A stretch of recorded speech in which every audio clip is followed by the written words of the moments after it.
Our channel. ఈ వీడియోలో మీకు ట్రిపుల్ ఐటీలో స్టడీ ఎలా ఉంటుంది అండ్ అలాగే సిలబస్ స్ట్రక్చర్ ఎలా ఉంటుంది అన్నది ఎక్స్ప్లెయిన్ చేస్తాను. అంటే చాలా మందికి డౌట్ అయితే ఉంది. ఇంటిగ్రేటెడ్ కోర్స్ అంటున్నారు, 6 years అంటున్నారు, ఇంటర్ ప్లస్ బీటెక్ కలిపి ఉంటుంది అంటున్నారు. ఏమైనా స్పెషల్గా కోర్సెస్ యాడ్ అవుతాయా, సిలబస్ ఎట్లా ఉంటుంది, సిలబస్ స్ట్రక్చర్ ఏంటి అని చాలా డౌట్స్ అయితే ఉన్నాయి. అండ్ అలాగే మేము ఇందులో జాయిన్ అయిన తర్వాత మళ్ళీ నీట్ రాసుకోవడానికి ఉంటుందా అండ్ జేఈ మెయిన్స్ రాసుకోవడానికి ఉంటుందా అని చెప్పేసి ఇట్లా డిఫరెంట్ డౌట్స్ అయితే చాలా మందికి ఉన్నాయి. సో ఆ డౌట్స్ అన్ని క్లియర్ చేయడానికి నేను ఈ వీడియో అయితే చేస్తున్నాను. ఈ వీడియో కనుక మీకు నచ్చితే లైక్ చేయండి అండ్ అలాగే మన ఛానల్ని అయితే సబ్స్క్రైబ్ చేసుకోండి. ఈ వీడియోకి ఎన్ని ఎక్కువ లైక్స్ వస్తే అంతవరకు రీచ్ అయితే ఉంటుంది. సో అందరూ కూడా ఈ వీడియోని అయితే లైక్ చేయండి. ఇంకా లేట్ చేయకుండా మన వీడియోలోకి అయితే వెళ్ళిపోదాము.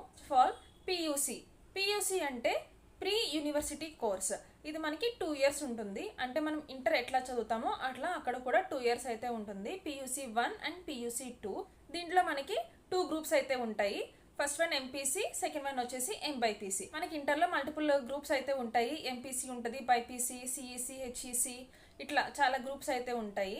కానీ ట్రిపుల్ ఐటీలోకి వచ్చేసరికి మనకి ఓన్లీ జస్ట్ 2 గ్రూప్సే ఉంటాయి, ఎంపీసీ అండ్ ఎంబైపీసీ. ఇందులో మనం కామన్గా చూసుకుంటే మ్యాథ్స్ అనేది కామన్ సబ్జెక్ట్ అనమాట. ఎంపీసీ తీసుకున్న వాళ్ళు కూడా మ్యాథ్స్ చేయాలి అండ్ అలాగే ఎంబైపీసీ తీసుకున్న వాళ్ళు కూడా మ్యాథ్స్ అన్నది ఉంటుంది. సో మ్యాథ్స్ మనకి కామన్.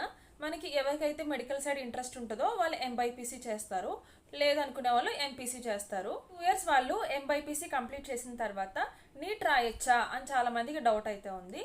కన్ఫామ్గా మీరు నీట్ అయితే రాసుకోవచ్చు, దాంట్లో ఎటువంటి డౌట్ అయితే లేదు. నార్మల్గా మీరు పియూసీ 2 years కంప్లీట్ చేసిన తర్వాత నీట్ అన్నది రాసుకోవచ్చు. మీకు ఫర్దర్గా నీట్లో సీట్ వచ్చిందంటే మీరు దానికి వెళ్ళిపోవచ్చు.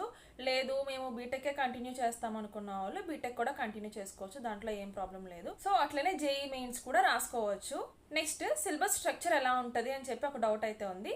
సిలబస్ స్ట్రక్చర్ అయితే సేమ్ ఎన్సీఆర్టీ సిలబస్ ఎట్లా ఉంటుందో సేమ్ అట్లాగే పియూసీ 1, పియూసీ 2 years కూడా ఎన్సీఆర్టీ సిలబసే ఉంటుంది.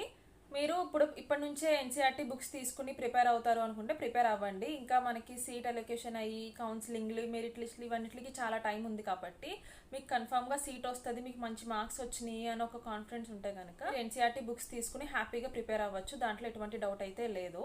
నెక్స్ట్ మెయిన్ కామన్ డౌట్ ఏంటంటే 2 years మేము పియూసీ చేసిన తర్వాత డ్రాప్ అయిపోవచ్చా, అంటే బీటెక్ మేము బయటకు వచ్చి చదవచ్చా అని చాలా మందికి డౌట్ అయితే ఉంది. సో మీరు హ్యాపీగా 2 years కంప్లీట్ చేసిన తర్వాత మీరు బీటెక్ బయట చేయాలి అనుకుంటే హ్యాపీగా వచ్చేయచ్చు. దాంట్లో మీకు ఎటువంటి ప్రాసెస్ అయితే ఉండదు. మీరు జస్ట్ టీసీకి అప్లై చేసుకుని టీసీ తీసుకుని బయటకు వచ్చేయచ్చు, దాంట్లో ఎటువంటి ప్రాబ్లం అయితే ఉండదు. నెక్స్ట్ వచ్చేసి 10th క్లాస్లో తెలుగు మీడియం చదువుకున్న వాళ్ళు చాలా మందికి ట్రిపుల్ ఐటీలో సీట్ వస్తుంది.